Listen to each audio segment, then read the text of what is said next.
ban reply đã cũng masuk dengan reply Habang ban reply cũng nongan reply ban tentang musuhnya Hamen sendong akin sa ngalen kad bangala hanga may pinsan di para logro kita bangasa kim tip kajing mo nadu bangala kay na pling ngam snow nang le ay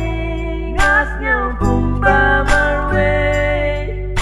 ngadon nas la bertay nadu bangala kay na pling ngam snow nang le ay ngakwa bandon marwe jing lenga